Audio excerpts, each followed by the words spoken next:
Assalamualaikum warahmatullahi wabarakatuh. Selamat malam. Perkenalkan kami dari kelas 06 TPLM 001 Universitas Pamulang ingin mereview atau mendemokan tugas dari mata kuliah Mobile Programming. Sebelumnya saya ucapkan rasa hormat saya kepada Bapak Ade Putra Prima Suhendra Eskom Mkom yang telah mengajar mata kuliah Mobile Programming dan memberikan tugas ini kepada kami.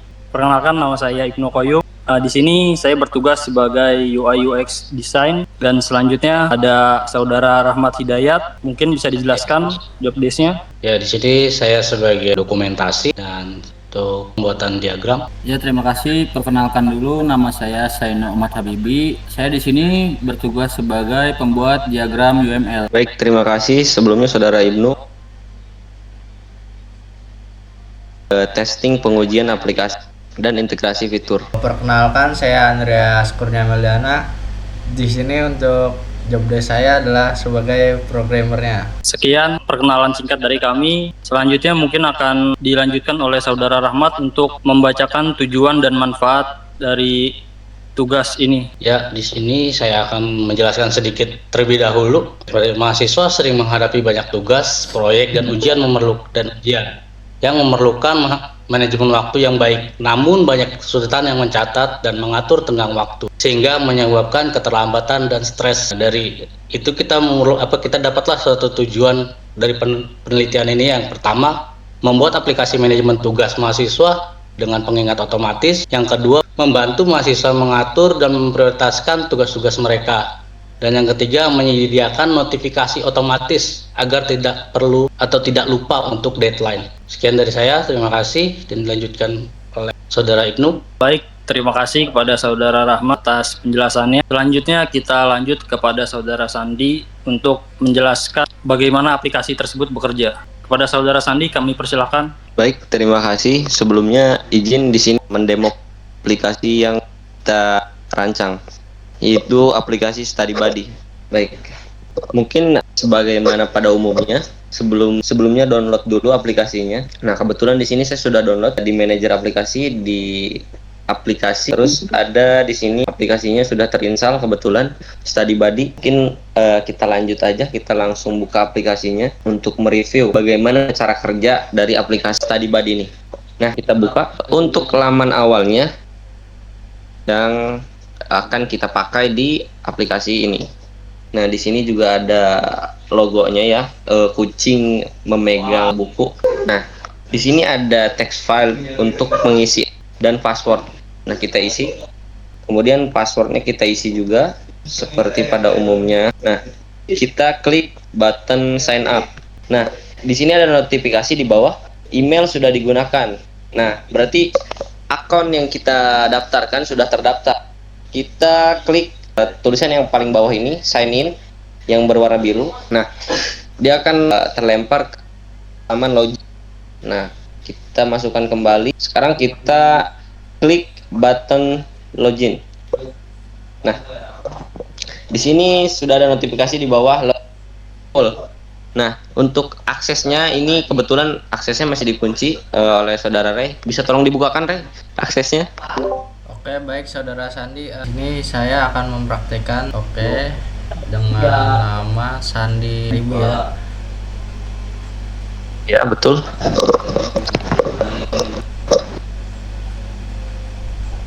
Oke. Karena telah dibuka oleh admin kita, Saudara Ray, tinggal kita press page. Nah, maka dia otomatis masuk ke halaman utama dari aplikasi Study Buddy ini. Nah, untuk headline-nya di sini ada teks Study Buddy. Kemudian ada sebelah kiri ada logo untuk kita logout keluar dari akun ini. Kemudian ini ada tombol notifikasi. Nah, di sini kan ada tulisan belum ada tugas ya. Nah, tap tombol plus untuk menambahkan tugas pengingat. Nah, sebagaimana cara kerja dari aplikasi ini adalah untuk mereminder ketika mahasiswa mempunyai tugas dengan jadwal yang padat, dengan tugas yang banyak, kita bisa di sini jadwalkan untuk reminder, untuk pengingat. Nah, kita klik tombol plus, masuk ke halaman tambah tugas baru. Nah, di sini ada judul tugas. Nah, judul tugasnya kita bisa masukkan, misalkan judul tugasnya tugas apa? Misalkan mobile programming,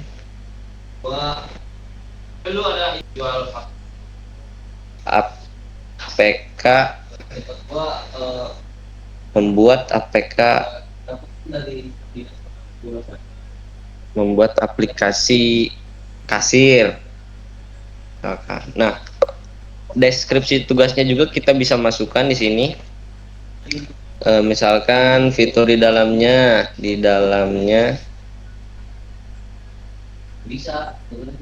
terdapat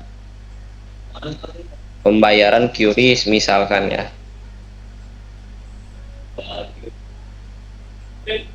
Nah, selanjutnya ada di bawahnya ada juga deadline untuk mengatur si deadline tugasnya ini kapan, sampai kapan gitu. Nah, untuk tanggalnya kita bisa setting di sini Selasa 17 Juni 2025. Di sini tahunnya bisa kita setting. Oke, kita pilih. Nah, sudah. Kemudian di sini ada button test notification. Nah, sebelumnya saya jelaskan dulu test notification di sini button text notification untuk mengecek apakah smartphone support atau tidak. Nah, di sini ada izinkan StudyBuddy mengirim. Nah, bisa kita izinkan. Nah, berarti dia sudah support. Nah, di sini ada notifikasi. Di atas sudah ada notifikasinya. Di sini test notification. Itu untuk tes notifikasinya. Nah, untuk warna tugasnya kita bisa pilih sesuai kemauan kita. Ini soalnya kita pilih warna merah. Nah, sudah. Note juga pengingat. Aplikasi akan mengingatkan secara berkala dari jam 6 pagi, lalu jam 12 siang, dan jam 6 sore. Agar apa? Si mahasiswa tidak mudah lupa. Nah, jika sudah selesai, kita bisa simpan tugas. Maka otomatis kita lempar, dialihkan ke homepage sebelumnya. Di sini sudah terdaftar mobile programming membuat aplikasi kasir. Deskripsi fitur di dalam. Dengan berikut deadline-nya. Kurang lebih itu saja yang bisa saya jelaskan. Mohon maaf atas segala penjelasannya. Terima kasih. Saya kembalikan kepada Saudara Ibnu.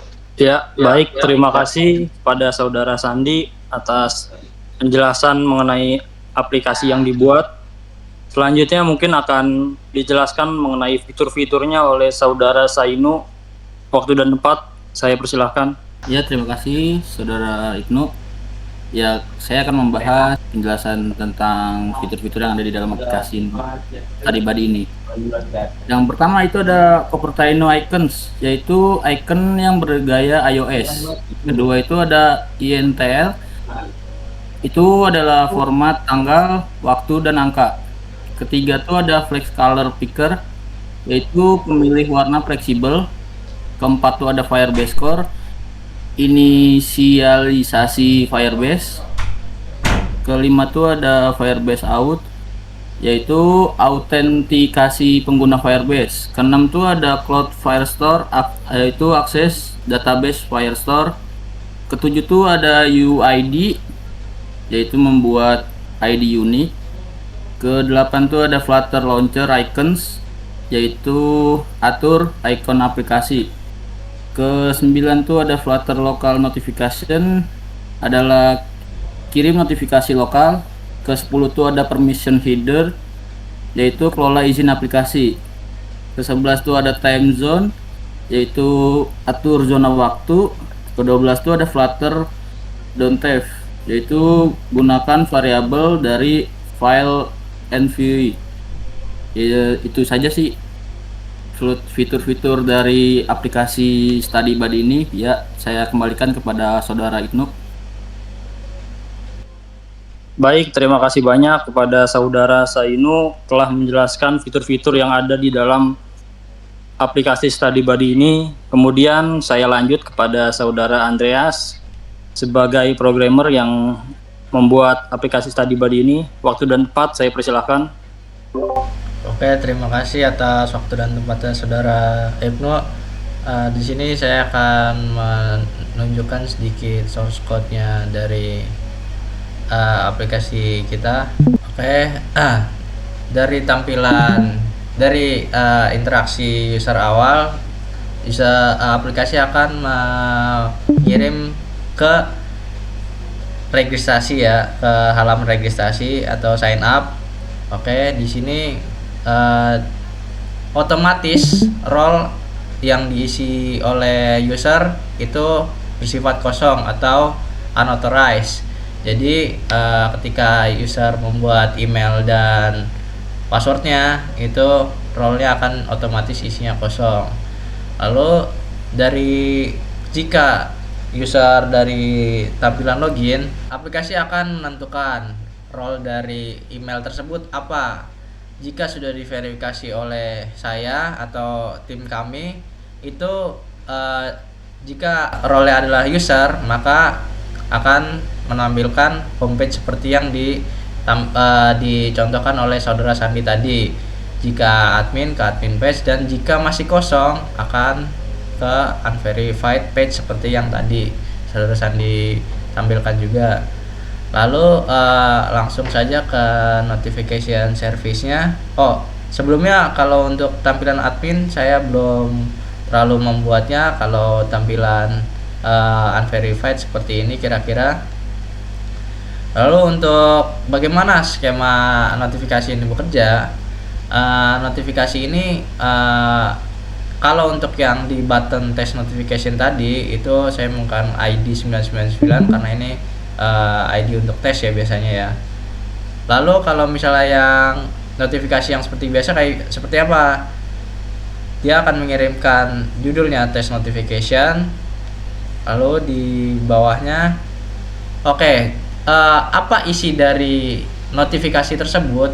Di bar notifikasi tersebut yang pertama deadline besok, ini untuk judul ya. Deadline besok itu judulnya apa yang ditambahkan oleh user tadi. Misalnya saya menambahkan tugas video mobile programming. Nah, jadi di bar tersebut akan menunjukkan deadline besok, tugas video mobile programming. Lalu di bawahnya untuk deskripsi dari notifikasinya, task video mobile programming deadline besok pada. Nah, ini adalah waktu yang ditentukan oleh user tadi, deadline yang ditentukan oleh user tadi. Di sini saya juga menambahkan boolean di mana ketika user HP-nya tidak support dengan sistem kami, itu notifikasi itu tidak akan bekerja di sistemnya. Jadi user antara HP-nya harus support dan harus menerima izin untuk menampilkan notifikasi dari aplikasi kami tadi. Jadi jika gagal akan diberikan tugas berhasil ditambahkan tanpa pengingat. Maksudnya adalah tugas di sini masuk ke dalam database kami, tetapi tidak menampilkan notifikasi ketika nanti akan deadline, yaitu 1 hari sebelumnya di jam 6, di jam 12, dan jam 6 sore. Lalu jika berhasil, aplikasi kita akan menampilkan di bagian bawah dari HP tadi, tugas berhasil ditambahkan dengan pengingat. Oke, di sini saya akan menampilkan sedikit contoh dari notifikasi yang sudah keluar ya, karena saya setting akan ada tugas Discord ya. Jadi kira-kira notifikasinya seperti ini. Sebentar. Oke, bisa dilihat. Nah, ini ada deadline besok Discord tuh. Ini sudah muncul ya di jam 6 tadi. Ini bisa dilihat di jam 6 sore ya. Ini di jam 12 siang, ini di jam 6 pagi. Oke, kira-kira seperti itu. Boleh saya kembalikan kepada Saudara Ibnu. Baik, terima kasih banyak kepada Saudara Andreas telah menjelaskan program yang dibuat pada mata kuliah mobile programming ini. Sebelumnya saya izin menambahkan, saya mohon maaf sebelumnya lupa menyebutkan Judul proyek yang kami buat itu adalah rancang bangun aplikasi manajemen tugas mahasiswa dengan pengingat otomatis. Mungkin sekian aja dari kelompok 2. Kurang lebihnya mohon maaf. Saya akhiri. Wassalamualaikum warahmatullahi wabarakatuh.